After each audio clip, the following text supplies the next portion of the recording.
नमस्कार दोस्तों, अगर आप 12th के स्टूडेंट हैं और हमारे द्वारा बनाए गए सभी वीडियो को देखना चाहते हैं तो अवश्य हमारे चैनल को अभी सब्सक्राइब कर ले, साथ ही बेल आइकन को दबाना ना भूलें।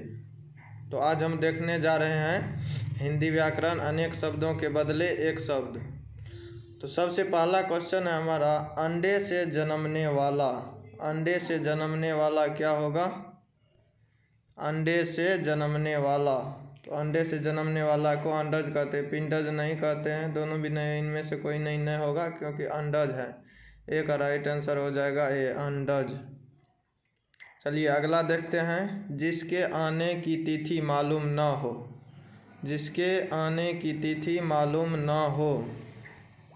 ए में है अतिथि, बी में है नवागंतुक, सी में है आतिथ्य, डी में है तिथि। तो इसका राइट आंसर हो जाएगा अतिथि। जिसके आने की तिथि मालूम न हो उसको क्या कहा जाता है? अतिथि। दो का राइट आंसर ए। चलिए अगला देखते हैं, आशा से अधिक। ए में है आशातीत, बी में है अतीत, सी में है दोनों, डी में है इनमें से कोई नहीं। तो आशा से अधिक, आशा से अधिक को क्या कहते हैं? आशातीत। क्या कहते हैं? आशातीत। 3 का राइट आंसर हो जाएगा ए, आशातीत। चलिए अगला देखते हैं, अगला है नहीं मरने वाला। ए में है अंबर, बी में है आमरन, सी में है आजीवन, डी में है इनमें से कोई नहीं। तो इनमें आप लोग बताइएगा कौन होगा? नहीं मरने वाला को क्या कहते हैं? अंबर। 4 का राइट आंसर हो जाएगा ए, अमर। 5 में है आँखों के सामने। 5 में क्या है? आँखों के सामने। ए में है बगल, बी में है प्रत्यक्ष, सी में है परीक्षण, डी में है परोक्ष। तो इसका राइट आंसर हो जाएगा बी नंबर।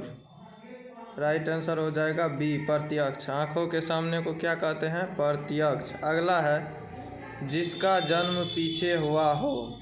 ए में है अग्रज, बी में है अनुज, सी में है अतियज, डी में है इनमें से कोई नहीं। तो इसका राइट आंसर हो जाएगा आंसर नंबर बी, अनुज। जिसका जन्म पीछे हुआ हो अनुज, जिसका जन्म आगे हुआ हो यानी कि पहले हुआ हो उसको कहते हैं अग्रज। चलिए आगे चलते हैं। 7 नंबर में है जीवन भर। 7 में क्या है? जीवन भर। तो एन में है सजीवन, बी में आजीवन, सी में जिंदगी, डी में इनमें से कोई नहीं। तो इसका राइट आंसर हो जाएगा आंसर नंबर बी, आजीवन। जीवन भर को कहते हैं आजीवन। अगला है 8 नंबर, मरने की इच्छा।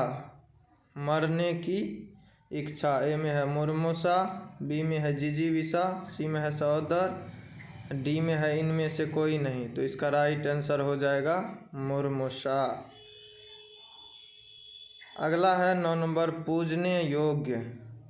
ए नंबर में है पूजनीय, बी में है पूज्य, सी में है उपरोक्त दोनों, डी में है इनमें से कोई नहीं। तो इसका राइट आंसर हो जाएगा पूजने योग्य। पूजनीय और पूज्य दोनों होता है। तो इसका राइट आंसर हो जाएगा सी, 9 का सही ऑप्शन सी। अगला है 10 नंबर, जो पूछने योग्य हो। जो पूछने योग्य हो। ए नंबर में है प्रष्टव्य, बी में है कथ्य, सी में है तर्क सम्मत, डी में है कथनीय। तो इसका राइट आंसर हो जाएगा ए, कथ्य नहीं होगा, तर्क सम्मत भी नहीं होगा, कथनीय भी नहीं होगा। तो इसका जो पूछने योग्य होता है उसका राइट आंसर क्या हो जाएगा? ए। 10 का राइट आंसर हो जाएगा ए। चलिए अब अगला हम देख लेते हैं।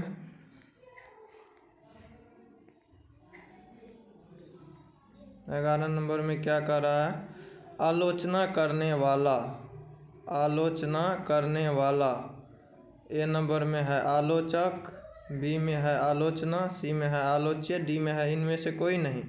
तो इसका राइट आंसर आप लोग देख रहे हैं, आलोचना करने वाला क्या हो जाएगा? आलोचक। 11 का राइट आंसर हो जाएगा ए। 12 नंबर, आप लोग ध्यान से देखिएगा। 12 नंबर है, जो ईश्वर में विश्वास रखता हो। जो ईश्वर में विश्वास रखता हो। ए में है आस्तिक, बी में है नास्तिक, सी में है धर्मात्मा, डी में है परमात्मा। तो इसका राइट आंसर हो जाएगा ए। राइट आंसर क्या हो जाएगा? आप लोग कमेंट करते जाइए। राइट आंसर 12 का ए, आस्तिक। जो ईश्वर में विश्वास नहीं रखता हो उसको कहा जाता है नास्तिक। जो ईश्वर में विश्वास नहीं रखता है उसको कहा जाता है नास्तिक। चलिए अगला नंबर देखते हैं। सूर्योदय से पूर्व का समय, सूर्योदय से पूर्व का समय। ए में है उषा काल, ए में है उषा काल, बी में है प्रभात, सी में है गोधूली, डी में है अवैध। तो इसका राइट आंसर प्रभात भी नहीं होगा, गोधूली भी नहीं होगा, अवैध भी नहीं होगा। सूर्योदय से पूर्व के समय को कहा जाता है उषा काल। 13 का राइट आंसर हो जाएगा ए। 14 नंबर में देखिए, जो हमेशा रहने वाला है, जो हमेशा रहने वाला है उसको क्या कहा जाता है? शाश्वत। क्षणभंगुर कहा जाता है जो क्षण भर के लिए, नश्वर भी नहीं होगा, इनमें से सभी भी नहीं होगा, क्योंकि इसका राइट आंसर है बी। 14 का राइट आंसर हो जाएगा बी। जो हमेशा रहने वाला है उसे कहा जाता है शाश्वत। 15 नंबर में, जो विधि या कानून के विरुद्ध हो, जो विधि या कानून के विरुद्ध हो। ए में है अनैतिक, बी में है अवांछनीय, सी में है गैर कानूनी और डी में है वैध। तो इसका राइट आंसर हो जाएगा गैर कानूनी। जो विधि और कानून के विरोध होता है उसे क्या कहा जाता है? गैर कानूनी। गैर कानूनी। 15 का राइट आंसर सी हो जाएगा, गैर कानूनी। चलिए अगला देखते हैं। जिसका खंडन न किया जा सके, जिसका, हमारा क्वेश्चन है जिसका खंडन न किया जा सके। तो इसका राइट आंसर ए में है अटूट, बी में है अखंड, सी में है अखंडित और डी में है अखंडनीय।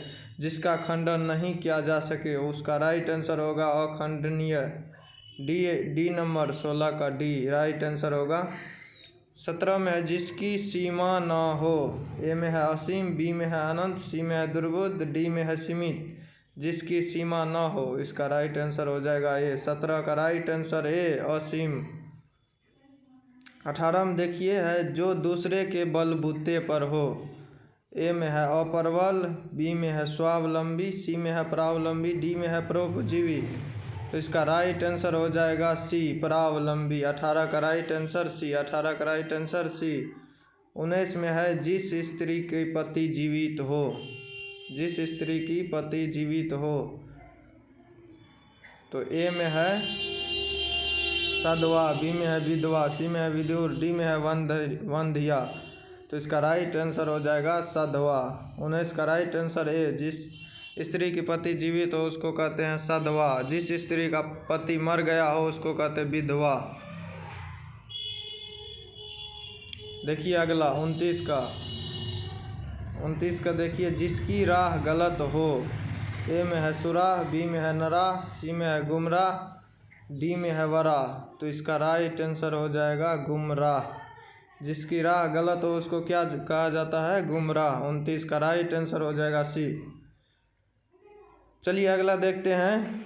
इसमें जिसकी परीक्षा ली जा चुकी हो। ए में है छमाही परीक्षा, बी में है जांच परीक्षा, सी में है फाइनल परीक्षा, डी में है परीक्षित। तो इसमें से ये तीनों नहीं होगा। छमाही परीक्षा भी नहीं होगा, जांच परीक्षा भी नहीं होगा, फाइनल परीक्षा भी। जिसका परीक्षा लिया गया उसका क्या कहा जाता है? परीक्षित। तो इसका राइट आंसर डी। 30 का राइट आंसर डी। 31 में है, देखिए 31 में क्या है? जिसे जीवन से विराग हो गया हो, जिसे जीवन से विराग हो गया हो। ए में है वितरागी, बी में सुरागी, सी में है सुरांगिनी और डी में है बीता हुआ राग। तो इसका राइट आंसर जो होगा हो जाएगा वितरागी।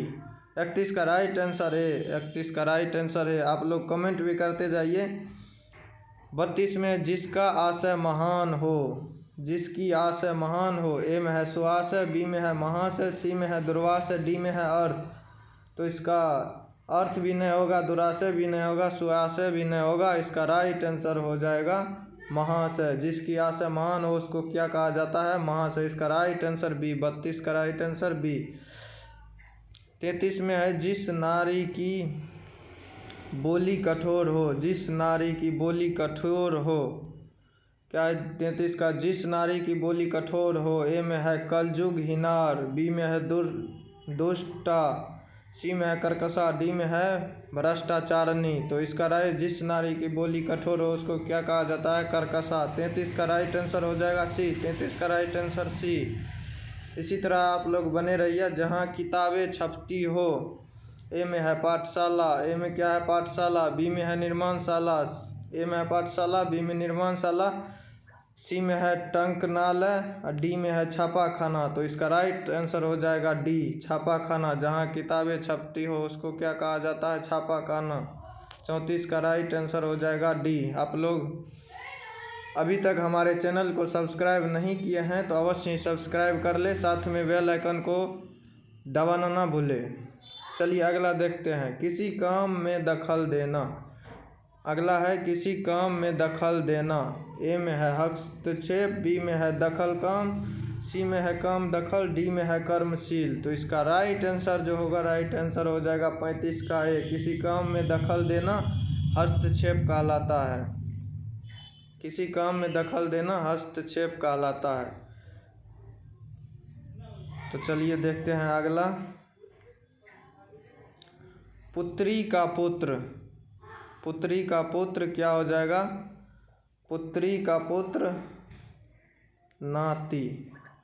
पुत्री के पुत्र को क्या कहते हैं? नाती। पुत्री के पुत्र, पुत्री के पुत्र को क्या कहा जाता है? नाती। 36 का राइट आंसर हो जाएगा बी। 36 का राइट आंसर हो जाएगा बी। 36 का राइट आंसर बी। चलिए अगला देखते हैं हम। कलम की कमाई खाने वाला। कलम की कमाई खाने वाला। कलम की कमाई खाने वाला ए में है कलमी, बी में है पढ़ा लिखा, सी में है मसीजीवी या डी में है अनपढ़। तो इसका राइट आंसर हो जाएगा मसीजीवी। कलम की कमाई खाने वाला को कहा जाता है मसीजीवी। 37 का सही आंसर हो जाएगा सी। 37 का सही आंसर सी। चलिए अगला देखते हैं। जिसे वाणी द्वारा व्यक्त न किया जा सके। जिसे वाणी द्वारा व्यक्त न किया जा सके उसे क्या कहा जाता है? तो ए में है असभ्य, बी में है मृदुवाणी, सी में है गाली, डी में है अनिर्वचनीय। तो इसका राइट आंसर हो जाएगा डी, अनिर्वचनीय। आप लोग नंबर पे ध्यान नहीं दीजिएगा, सिर्फ अनेक शब्दों के बदले एक शब्द है ये, इस पे फोकस कीजिएगा। नंबर पे बिल्कुल भी ध्यान न दीजिएगा, नंबर मिस्टेक हो सकता है। चलिए अगला नंबर है तीव्र बुद्धि वाला। तीव्र बुद्धि वाला। ए ऑप्शन है कुशाग्र, बी में है बुद्धिमान, सी में है समझदार और डी में देखते हैं क्या है? डी में है आज्ञाकारी। तो तीव्र बुद्धि वाले को क्या कहा जाता है? कुशाग्र। तीव्र बुद्धि वाले को क्या कहा जाता है? कुशाग्र। 48 का राइट आंसर हो जाएगा ए। अगर अभी तक हमारे चैनल को सब्सक्राइब नहीं किए हैं तो अवश्य ही सब्सक्राइब कर ले। चलिए अब अगला देखते हैं। जिस कन्या का विवाह होने वाला हो। ए में है आयुष्मती, बी में है लक्ष्मीनिया, सी में है सौभाग्यवती, डी में है कुमारी। तो इसका राइट आंसर हो जाएगा ए। 49 का राइट आंसर है आयुष्मती। चलिए अगला देखते हैं। जिस कन्या का विवाह हो गया हो। जिस कन्या का विवाह हो गया हो। ए में है आयुष्मती, बी में है लक्ष्मीनिया, सी में है सौभाग्यवती, डी में है कुमारी। तो इसका राइट आंसर हो जाएगा सी। जिस कन्या का विवाह हो गया हो उसे कहते हैं सौभाग्यवती। 50 का राइट आंसर सी। चलिए और छूट गया था, नंबर में डिफरेंट हो गया था। चलिए अब चलते हैं। जल में रहने वाली सेना। जल में रहने वाली सेना। ए में है हवाई सेना, बी में है भूसेना, सी में है वीर सेना, डी में है नीव सेना, नौसेना। तो इसका राइट आंसर हो जाएगा नौसेना। 38 का राइट आंसर डी। 38 का राइट आंसर डी। चलिए अगला नंबर चलते हैं। पृथ्वी को धारण करने वाला। ए में है महीधर, बी में है पार्थिव, सी में है आकाशपिंड, डी में है भूकंप। तो इसका राइट आंसर हो जाएगा महीधर। पृथ्वी को धारण करने वाला को कहा जाता है महीधर। महीधर। अगला है मृग जैसे नेत्रों वाली को क्या कहते हैं? मृग जैसे नेत्रों वाली को क्या कहते हैं? ए में है मृग नयनी, बी में है मृग नयन, सी में है नयना विराम, डी में है कमल नयन। तो इसका राइट आंसर हो जाएगा मृग नयनी। मृग जैसे नयनों वाली को क्या कहते हैं? मृग नयनी। राइट आंसर हो जाएगा ए। Right answer A. चलिए अगला चलते हैं। सीमित व्यय करने वाले को क्या कहते हैं? सीमित व्यय करने वाले को क्या कहते हैं? ए में है व्ययशील, बी में है मितव्ययी, सी में है अनव्ययी, डी में है कम व्ययी। तो इसका राइट आंसर हो जाएगा मितव्ययी। 41 का राइट आंसर हो जाएगा बी। 41 का राइट आंसर बी। 42 में है गुण दोष विवेचक है। ए में है खोटी, बी में है विवेचक, सी में है आलोचक, डी में है खोटा। तो इसका राइट आंसर हो जाएगा सी। राइट आंसर हो जाएगा सी, आलोचक। आलोचक, गुण दोष विवेचक को क्या कहते हैं? आलोचक। चलिए अगला है जो कुछ भी नहीं जानता हो। जो कुछ भी नहीं जानता हो उसे क्या कहते हैं? आप लोग बताइएगा। जो कुछ भी नहीं जानता हो, ए में है बुद्धिहीन, बी में है अकलहीन, सी में है मूर्ख, डी में है अज्ञ। जो कुछ भी नहीं जानता हो तो अज्ञानी, उसको डी अज्ञ कहते हैं। उसको क्या कहते हैं? अज्ञ। 43 का राइट आंसर हो जाएगा सी। चलिए आगे अगला है जो बहुत कम जानता हो। जो बहुत कम जानता हो, ए में है अल्पज्ञ, बी में है बहुज्ञ, सी में है सर्वज्ञ, डी में है विज्ञ। तो इसका राइट आंसर हो जाएगा ए। 44 का राइट आंसर है अल्पज्ञ। जो बहुत जानता है उसको कहते हैं सर्वज्ञ। जो सब कुछ जानता है उसको क्या कहा जाता है? सर्वज्ञ। तब हो जाता राइट आंसर सी। अभी होगा इसका राइट आंसर ए। जो बहुत कम जानता हो, अल्पज्ञ, उसको कहते हैं अल्पज्ञ। अगला है जिसकी आशा न की गई हो। जिसकी आशा न की गई हो, ए में है आशातीत, बी में है अप्रत्याशी, सी में है आशावान, डी में है जोहना। तो जिसकी आशा न की गई हो उसको कहते हैं अप्रत्याशी। आशा से अधिक को कहते हैं आशातीत। तो यहाँ है जिसकी आशा न की गई हो, अप्रत्याशित। इसका राइट आंसर हो जाएगा बी। Right answer B. अगला है जो पढ़ा हुआ न हो। ए में है अपठितव्य, बी में है अपठितव्य, सी में है अपठित, डी में है अपठनीय। तो इसका राइट आंसर हो जाएगा सी। जो पढ़ा हुआ न हो उसे क्या कहते हैं? अपठित। तो आज इतना ही। अगर अभी तक हमारे चैनल को सब्सक्राइब नहीं किए हैं तो अवश्य ही इस चैनल को सब्सक्राइब कर ले, साथ ही बेल आइकन को दबाना ना भूलें। धन्यवाद।